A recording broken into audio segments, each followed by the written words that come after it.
हाँ जी रजे इस दे विच आपां जिहड़ा हैगा पार्ट बी शुरू करन जा रहे हैं साडे मोस्ट इंपॉर्टेंट MCQ प्रोबेबिलिटी दे। ठीक है, ये वाला क्वेश्चन की है कि एक नॉन लीप ईयर दे विच 53 संडे आउण दी प्रोबेबिलिटी की है। ये तुसीं देख लो, मैंने ये वाइट बोर्ड ते सॉल्व। हाँ जी Raje, this is the second part जिहड़ा आपां सारा कुछ करन जा रहे हैं। सो सानू क्वेश्चन की पूछा गया है कि the probability of a non leap year selected at random will contain 53 Sundays. कहते अगर साडे कोल एक नॉन लीप ईयर है तो उहदे विच 53 संडेज आने की प्रोबेबिलिटी की है, यानी असीं पता करना प्रोबेबिलिटी की 53 संडेज की प्रोबेबिलिटी की होएगी। उस तो पहला मेरी एक गल ध्यान नाल समझो, इन्होंने नॉन लीप ईयर क्या होया है। तो नॉन लीप ईयर दे विच किन्ने दिन हुंदे ने, 365 दिन हुंदे ने। तो हुण असीं दसना है कि 365 दिनां नूं असीं हफ्तियां 'च चेंज करांगे। देखो एक जिहड़ा एक हफ्ता है ਉਹਦੇ 'ਚ किन्ने दिन हुंदे ने, 7 डेज हुंदे ने। तां करके असीं इस 365 नूं की करांगे 7 नाल डिवाइड कर दांगे। जदों असीं ने की कीता इस 365 जिहड़ा हैगा इहनूं जदों आपां 7 ते इहनूं डिवाइड करांगे तो पहलां ही चला जाएगा 7 5 35। ठीक है, 36 चों 35 जाएंगे, एक उत्तरों 5 उतरेगा, 7 दूनी किते जाएगा 14 तो 15 तो 14 चले जाएंगे, एक बच जाएगा। अगर 52 पूरा वंडिया गया है दैट मीनस एक नॉन लीप ईयर जिहड़े साडे कोल 365 डेज बने ने ना, ਉਹਦੇ 'ਚ मेरे कोले 52 हफ्ते बन गए, 52 वीक्स प्लस की बन रहा है आह एक जिहड़ा रिमाइंडर आ रहा साडा ये की बच रहा गा, एक दिन बच रहा गा। हुण मेरी गल ध्यान नाल समझो, अगर एक 365 दिनां दे विच 52 हफ्ते आ गए तो ये तो श्योर है कि साडे कोले 52 ऐतवार भी आ गए। ये तो गल श्योर है कि साडे कोले 52 की आ गए, ऐतवार भी आ गए। तो हुण सानू टोटल पॉसिबिलिटी असीं की पता करनी है, 53 संडेज आउण दी प्रोबेबिलिटी पता करनी है। तो 53 संडे आउण दी सारी प्रोबेबिलिटी इस एक दिन के उपर डिपेंड करती है। ਤਾਂ ही पूरे का पूरा क्वेश्चन जिहड़ा हैगा वो इस एक दिन की प्रोबेबिलिटी नूं आंसर मन्निया जाता है, क्योंकि जे यह एक दिन ऐतवार होया तां ही साडे कोले 53 संडे बनणगे। लेकिन अगर यह एक दिन जिहड़ा ना संडे होया तो 53 संडे नहीं बनणगे। बस इसे करके ये जिहड़ी पूरे का पूरा आंसर है इस एक दिन ते शिफ्ट हो जाता है। ठीक है, ये मेन परपज़ समझो। हुण देखो जिहड़ा ही एक दिन बच गया कुछ भी हो सकता, Monday, Tuesday, Wednesday, Thursday, Friday, Saturday, Sunday, 7 possibilities ने, कुछ भी हो सकता। पॉसिबिलिटी करते किवें हुंदे, डिनोमीनेटर दे विच टोटल आउटकम्स किन्नियां ने, 7, और उहदे विचों साडीआं पॉसीबल आउटकम्स किन्नियां ने, जानी संडे आउण दी पॉसिबिलिटी की है, पॉसिबिलिटी संडे आउण दी की है 1, क्योंकि इक्को ही संडे आएगा ना। सो 1/7 तो साडी जिहड़ी 53 संडे आउण दी पॉसिबिलिटी है वह भी की बन जाएगी 1/7। सो 1/7 तुहाडा आंसर बन जाएगा। ठीक है, नॉन लीप ईयर 365 दिन होंगे ने, लीप ईयर के 366 डेज होंगे ने, जिहदे फरवरी 29 दिनों की होंगी है। ठीक है, हुण तुसीं एक बार लीप ईयर वाला कढ़ के मैनूं कमेंट सैक्शन जरूर दस्सिओ, ये तुहाडा बहुत इंपॉर्टेंट कॉन्सैप्ट सी। पिछली बार तुहानूं लीप ईयर का आया सी, शायद इस बार नॉन लीप ईयर का आ जाए, है ना। चलो वो चीज़ां मैटर नहीं करदियां, मैटर करता है कि तुहाडा कॉन्सैप्ट कितना क्लीयर होया करवाया है। उस तो बाद आ वाला क्वेश्चन अपना हो गया सी। उस तो बाद 12th क्वेश्चन देखो की कह रहे हैं, an event is very unlikely to happen, its probability is closest to. वो कहते कोई ईवेंट है, कोई प्रोबेबिलिटी है किसी ईवेंट की जिहदे बहुत ही घट चांसिस ने कि वह होएगा, तो वही प्रोबेबिलिटी किहदे क्लोज होएगी। तो देखो 0 प्रोबेबिलिटी कदों हुंदी है, जदों सानूं पता ही हुंदा कि वो चीज़ हो ही नहीं सकती। तो जिहड़ी चीज़ 0 दे ज़्यादा नेड़े होएगी दैट मीनस ਉਹਦੇ भी उन्ने ही घट चांसिस ने होण दे। सो उन्होंने सानूं इत्थे कंपैरिजन करन नूं कहा कि इन्हां सारिਆਂ ਦੇ ਵਿੱਚੋਂ ਉਹ ਕਿਹੜਾ ਈਵੈਂਟ है ਜਿਹਦੀ ਜਾਨੀ मतलब अनलाइकली टू हैपन, मतलब घट वापर सकता है।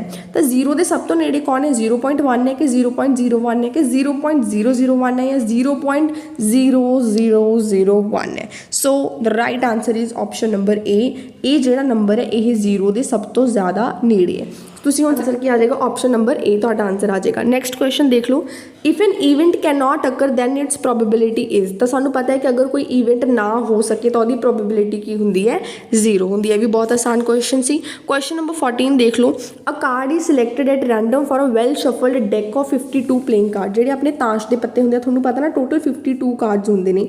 वो 52 कार्ड्स दे विचों साडे कोले 26 ब्लैक होंदे ने ते 26 ही रैड होंदे ने। अगे ये भी 13 दो भागां च वंडे होंदे ने। ठीक है, ये भी 13 ते 13। ਇਹਦੀ मैं एक अलग शॉर्ट वीडियो बना दूँगी जिहदे मैं सारा ताश के पत्तियां बारे दस दूँगी किहदे च की हुंदा किहदे च की नहीं हुंदा।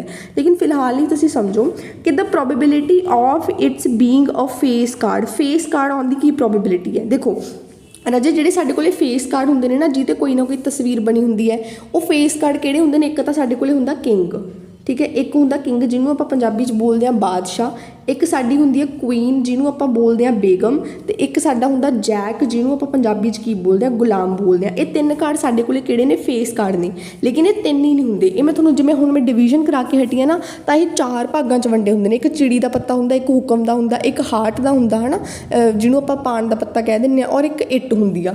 तो ये चारां दे विच 3-3 पत्ते हुंदे आ, यानी टोटल पत्ते किन्ने हो गए 4 तीए 12 पत्ते हो गए, ठीक है। So that मीनस total face card that मीनस total face card रजे अपने को किन्ने हो गए 12 हो गए, ठीक है। हुण देखो उन्होंने की पूछा है कि प्रोबेबिलिटी की है, प्रोबेबिलिटी की है कि साडे कोले की आवे एक फेस कार्ड आवे।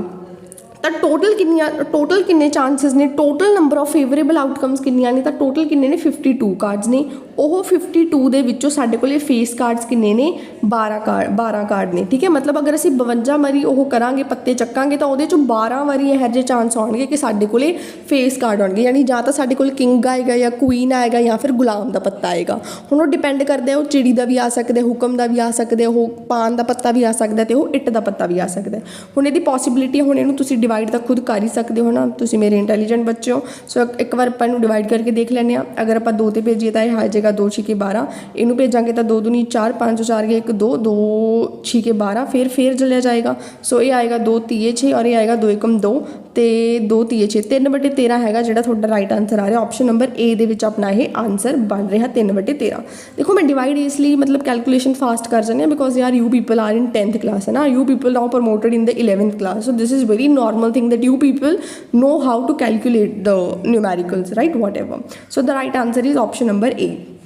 Now A वाला देख लो question number 15, the sum of the probability of all the elementary events of an experiment is। ਤਾਂ ਮੈਂ ਤੁਹਾਨੂੰ ਦੱਸਿਆ ਸੀ ਕਿ ਸਮ ਕਿੰਨਾ ਹੁੰਦਾ ਹੈ 1 ਹੁੰਦਾ ਹੈ।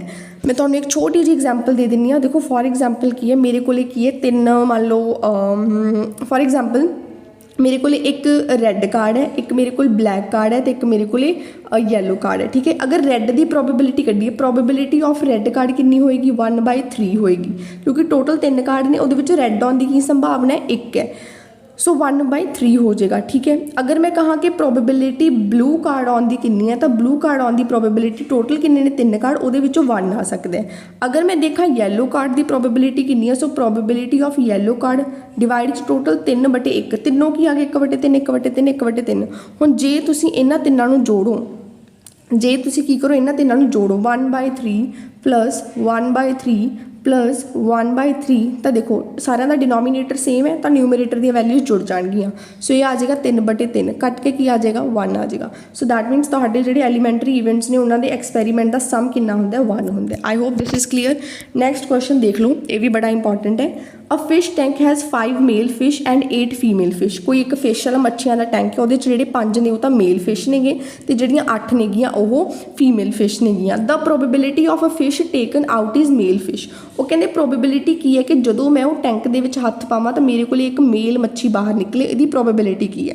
डिवाइड च असीं की लिखांगे टोटल आउटकम्स कितनियां ने, तो टोटल 5 मेल ने तो 8 फीमेल, तो टोटल कितना हो गया 8 ते 4 12 ते 1 13 टोटल आउटकम्स हो गई। ਉਹਦੇ ਵਿੱਚੋਂ ਮੇਲ ਆਉਣ ਦੀ ਸੰਭਾਵਨਾ ਕਿੰਨੀ ਹੈ, ਉਹਦੇ ਵਿੱਚੋਂ ਮੇਲ ਆਉਣ ਦੀ ਸੰਭਾਵਨਾ ਕਿੰਨੀ ਹੈ, ਤਾਂ ਸਾਡੇ ਕੋਲ ਕਿੰਨੀ ਹੈ 5। ਸੋ ਆਨਸਰ ਕੀ ਹੋ ਗਿਆ ਸਾਡਾ 5/13। ऑप्शन नंबर बी हो गया 5/13। नैक्सट आ जाओ, ये वाला भी बड़ा इंपॉर्टेंट है। A card is drawn from the set of 52 card, find the probability of getting a queen card. तो ਤੁਹਾਨੂੰ मैं दसिया है कि ਜਿਹੜਾ मैं डिवाइड ਤੁਹਾਨੂੰ ਪਹਿਲਾਂ ਕਰਾ ਕੇ ਹਟੀ ਹਾਂ ਕਿ 4 ਤਰੀਕੇ ਦੇ ਅੱਗੇ ਹੁੰਦੇ ਨੇ ਹੈ ਨਾ, ਤਾਂ ਉਹਦੇ ਵਿੱਚੋਂ ਕੁਈਨ ਕਾਰਡ ਜਿਹੜੀ ਹੈਗੀ ਉਹ ਹਰੇਕ 'ਚ ਹੁੰਦੀ ਹੈ। ਤਾਂ ਟੋਟਲ ਜਿਹੜੀਆਂ ਕੁਈਨ ਕਾਰਡ ਨੇ ਸਾਡੇ ਕੋਲੇ 4 ਕੁਈਨ ਕਾਰਡ ਹੁੰਦੇ ਨੇ। ਟੋਟਲ ਕੁਈਨ ਕਾਰਡ ਕਿੰਨੇ ਨੇ 4 ਹੁੰਦੇ ਨੇ, ਜਿਹਦੇ 'ਚੋਂ ਸਾਡੇ ਕੋਲੇ 2 ਬਲੈਕ ਹੁੰਦੇ ਨੇ ਤੇ 2 ਕੀ ਹੁੰਦੇ ਨੇਗੇ ਰੈੱਡ ਹੁੰਦੇ ਨੇ। ਉਹਦੇ 'ਚ ਵੀ ਮੈਂ ਤੁਹਾਨੂੰ ਡਿਟੇਲ 'ਚ ਪੂਰਾ ਕਰਵਾਉਂਗੀ, ਲੇਕਿਨ ਫਿਲਹਾਲ ਲਈ ਤੁਸੀਂ ਇੰਨਾ ਸਮਝੋ ਕਿ ਕੁਈਨ ਕਾਰਡ ਕਿੰਨੇ ਹੁੰਦੇ ਨੇ 4 ਹੁੰਦੇ ਨੇ। ਸੋ ਫਾਈਂਡ ਦ ਪ੍ਰੋਬੇਬਿਲਿਟੀ ਕਿ ਸਾਡੇ ਕੋਲੇ ਕਿਹੜਾ ਕਾਰਡ ਆ ਜੇ, ਸਾਡੇ ਕੋਲੇ ਕੁਈਨ ਕਾਰਡ ਆ ਜੇ ਤਾਂ ਉਹ ਕਿੰਨੀ ਹੋ ਜਾਏਗੀ, ਉਹ ਪ੍ਰੋਬੇਬਿਲਿਟੀ ਕਿੰਨੀ ਹੋ ਜਾਏਗੀ, ਪ੍ਰੋਬੇਬਿਲਿਟੀ ਆਫ ਕੁਈਨ ਕਾਰਡ ਕਿੰਨੀ ਹੋ ਜਾਏਗੀ। ਟੋਟਲ ਕਿੰਨੇ ਕਾਰਡ ਹੁੰਦੇ ਨੇ 52 ਦੇ ਵਿੱਚੋਂ ਕੁਈਨ ਕਾਰਡ ਕਿੰਨੇ ਨੇ 4, ਸੋ 4/52, ਠੀਕ ਹੈ। 4 ਕੀ ਹੋ ਜਾਏਗੀ 52। ਹੁਣ ਇਹਨੂੰ ਕੱਟ ਕੇ ਦੇਖ ਲਓ ਕਿੰਨੇ ਤੇ ਵੰਡਿਆ ਜਾਏਗਾ, ਮੈਨੂੰ ਲੱਗਦਾ 4 ਤੇ ਸਿੱਧਾ ਹੀ ਚਲਿਆ ਜਾਏਗਾ। 4 × 4 4 × 4 5 4 1 12 और 4 × 12, ठीक है। सो कितना आ गया 1/13 साडा आंसर आ गया। Option number B is right answer. Okay रजे। Calculation again I am saying you people are now adult है ना, so you know how to calculate, but अगर फिर भी कैलकुलेशन प्रॉब्लम है तो मैंने दस दो। एक ना मैं तुम्हें ऑलरेडी दसिया कि मैं फोन से शूट कर रही हूँ तो थोड़ी बहुत परेशानी आ जाती है। I hope that you people getting my point right. ਉਸ ਤੋਂ ਬਾਅਦ ਰਜੇ ਵਾਲਾ ਕੁਐਸਚਨ ਦੇਖੋ, if 2 dice are thrown in the air the probability of getting sum as 3 will be. ਤਾਂ ਇਹ ਵਾਲਾ ਮੈਂ ਵਾਈਟ ਬੋਰਡ ਤੇ ਕਰਵਾਇਆ, ਉਹ ਮੈਂ ਵੀਡੀਓ ਵਿੱਚ ਐਡ ਕਰ ਦਿੰਦੀ ਹਾਂ। ਸੋ ਦੇਖ ਲਓ, ਪਰ ਇੱਕ ਥੋੜਾ ਜਿਹਾ ਇੱਥੇ ਸਮਝ ਲਓ ਕਿ 3 ਆਉਣ ਦੀ ਸੰਭਾਵਨਾ ਕੀ ਹੈ। 3 ਉਹਦੀ ਆ ਸਕਦੇ ਅਗਰ ਮੇਰੇ ਕੋਲ 1 + 2 ਆਵੇ, ਹੋਰ ਮੇਰੇ ਕੋਲ ਕੋਈ ਪੋਸੀਬਿਲਿਟੀ ਨਹੀਂ ਹੈ ਡਾਈਸ ਦੇ ਕੇਸ ਦੇ ਵਿੱਚ ਕਿ ਮੇਰੇ ਕੋਲ 3 ਆ ਸਕੇ। ਸੋ ਇਹ ਤੁਸੀਂ ਵਾਈਟ ਬੋਰਡ। ਹਾਂਜੀ ਰਾਜੇ, ਕੁਐਸਚਨ ਕੀ ਹੈ ਕਿ ਅਗਰ ਆਪਾਂ 2 ਡਾਈਸ ਨੂੰ ਹਵਾ ਦੇ ਵਿੱਚ ਸਿੱਟੀਏ ਹੈ ਨਾ, ਤਾਂ ਸਾਡੇ ਕੋਲ ਕੀ ਪ੍ਰੋਬੇਬਿਲਿਟੀ ਹੈ ਕਿ ਸਮ ਕਿੰਨਾ ਆਏਗਾ, 3 ਆਏਗਾ। ਹੁਣ ਦੇਖੋ, ਇੱਕ ਡਾਈ ਸਾਡੇ ਕੋਲੇ A ਹੈ ਤੇ ਦੂਸਰੀ ਡਾਈ ਸਾਡੇ ਕੋਲੇ A ਹੈ। ਡਾਈਸ ਦੇ ਉੱਪਰ ਕਿੰਨੇ ਨੰਬਰ ਹੁੰਦੇ ਨੇ 1 2 3 4 5 ਤੇ 6। ਇਹ ਵਾਲੀ ਡਾਈਸ ਤੇ ਵੀ ਕਿੰਨੇ ਹੋਣਗੇ 1 2 3 4 5 ਤੇ 6। ਇਹ ਨੰਬਰਿੰਗਸ ਕੀਤੀਆਂ ਹੋਣਗੀਆਂ, ਠੀਕ ਹੈ।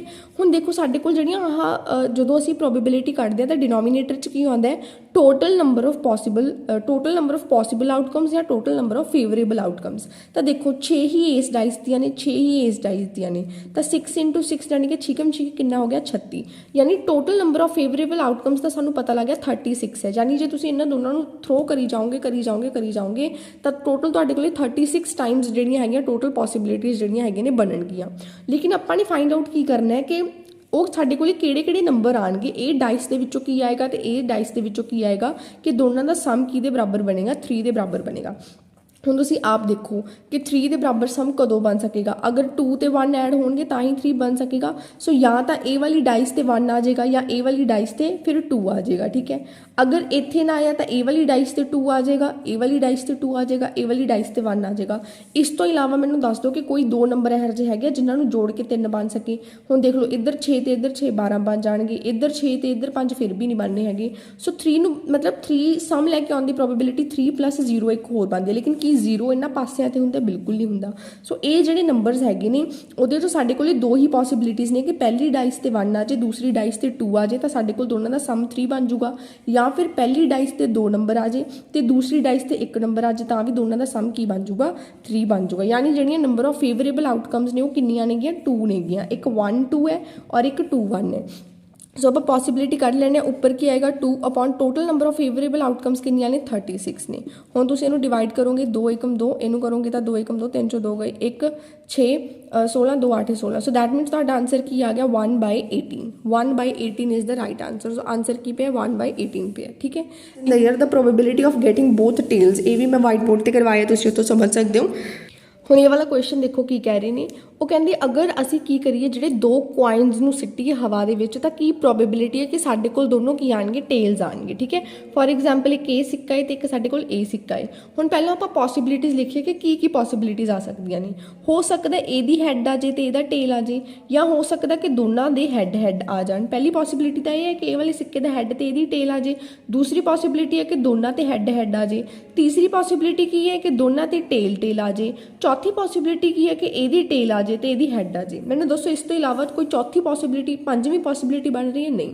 ਜਾਂ ਤਾਂ ਇੱਕ ਤੇ ਹੈਡ ਆਏਗਾ ਇਹ ਤੇ ਟੇਲ ਆਏਗਾ, ਜਾਂ ਪਹਿਲੀ ਵਾਲੀ ਤੇ ਟੇਲ ਆ ਜਾਏਗੀ ਇਹ ਤੇ ਹੈਡ ਆ ਜਾਏਗਾ, ਜਾਂ ਦੋਨਾਂ ਤੇ ਹੈਡ ਆਏਗਾ ਜਾਂ ਦੋਨਾਂ ਤੇ ਟੇਲ ਆਏਗੀ। ਇਸ ਤੋਂ ਇਲਾਵਾ ਕੋਈ ਹੋਰ ਆਪਸ਼ਨ ਬਿਲਕੁਲ ਨਹੀਂ ਬਣ ਪਾ ਰਹੀ। ਹੁਣ ਉਹਨਾਂ ਨੇ ਸਾਨੂੰ ਕੀ ਪੁੱਛਿਆ ਰਾਜੇ, probability of getting both tales. Probability ਪਤਾ ਕਰਨੀ ਹੈ ਕਾਹਦੀ, ਕਿ ਸਾਡੇ ਕੋਲ ਬੋਥ ਕੀ ਆ ਜਾਣ, ਟੇਲਸ ਆ ਜਾਣ। ਤਾਂ ਦੇਖੋ ਟੋਟਲ ਥੱਲੇ ਲਿਖਦੇ ਹੁੰਦੇ ਆ ਅਸੀਂ ਟੋਟਲ ਆਊਟਕਮਸ, ਉੱਪਰ ਲਿਖਦੇ ਹੁੰਦੇ ਆ ਅਸੀਂ ਪੋਸੀਬਲ ਆਊਟਕਮਸ ਜੋ ਸਾਨੂੰ ਚਾਹੀਦੀਆਂ ਨੇ। ਹੁਣ ਦੇਖੋ ਟੋਟਲ ਆਊਟਕਮਸ ਕਿੰਨੀਆਂ ਨੇ, ਅਸੀਂ 4 ਵਾਰ ਇਹ ਚੀਜ਼ਾਂ ਕਰਾਂਗੇ। ਟੋਟਲ ਆਊਟਕਮਸ ਕਿੰਨੀਆਂ ਨੇਗੀਆਂ 4 ਨੇਗੀਆਂ, ਤੇ ਉਹਦੇ ਵਿੱਚੋਂ ਦੋਵੇਂ ਟੇਲ ਆਉਣ ਦੀ ਪੋਸੀਬਿਲਿਟੀ ਕੀ ਹੈ, ਜਾਣੀ ਅਗਰ ਆਪਾਂ ਦੇਖੀਏ ਇੱਕ ਚਾਂਸ ਕੀ ਬਣ ਰਿਹਾ ਤਾਂ ਸਿਰਫ ਇੱਕ ਵਾਰੀ ਜਿਹੜੀ ਹੈਗੀ ਹੈ, ਮਤਲਬ ਸਿਰਫ ਇੱਕੋ ਹੀ ਵਾਰੀ ਦੋਨੋਂ ਸਿੱਕਿਆਂ ਤੇ ਟੇਲ ਆ ਸਕਦੀ ਹੈ। ਸੋ ਦੈਟ ਮੀਨਸ ਜੋ ਕਿ ਸਾਡੇ ਕੋਲ ਬਣ ਗਿਆ ਆਂਸਰ ਸਾਡਾ ਬਣ ਗਿਆ 1/4 ਹੋ ਗਿਆ। ਇਹ ਵਾਲਾ ਕੁਐਸਚਨ ਰਿਪੀਟ ਹੋ ਗਿਆ ਬਿਲਕੁਲ। ਇਹ 'ਚ ਦੇਖੋ ਕੀ ਹੈ ਕਿ ਇੱਕ ਡਾਈਸ ਹੈ ਨਾ, ਉਹਨੂੰ ਆਪਾਂ ਉਹ ਕਰਨਾ ਹੈ। ਤਾਂ ਦੇਖੋ ਇਹ ਤੁਹਾਨੂੰ ਤੁਸੀਂ ਖੁਦ ਕੱਢ ਸਕਦੇ ਹੋ ਨਾ, 1 2 3 4 5 6। ਇਹਦੇ ਵਿੱਚੋਂ ਜਿਹੜੇ ਔਡ ਨੰਬਰਸ ਨੇ 1 ਔਡ ਨੰਬਰ ਹੈ, 3 ਔਡ ਨੰਬਰ ਹੈ ਤੇ 5 ਔਡ ਨੰਬਰ ਹੈ। ਤਾਂ ਪ੍ਰੋਬੇਬਿਲਿਟੀ ਕੀ ਹੈ ਕਿ ਸਾਡੇ ਕੋਲੇ ਔਡ ਨੰਬਰ ਆਏਗਾ, ਤਾਂ ਉਹ ਪ੍ਰੋਬੇਬਿਲਿਟੀ ਕੀ ਹੈ, ਟੋਟਲ ਕਿੰਨੇ ਨੰਬਰਸ ਨੇ 6 ਨੰਬਰ ਨੇ, 6 ਦੇ ਵਿੱਚੋਂ 3 ਵਾਰ ਔਡ ਨੰਬਰ ਆ ਸਕਦਾ। ਸੋ ਇਹ ਕਿਵੇਂ ਆ ਗਿਆ 3 × 3 3 ਦੂਣੀ 6। ਸੋ ਤੁਹਾਡੇ ਕੋਲ ਆਂਸਰ ਕੀ ਆ ਗਿਆ 1/2। Option number A is the right answer.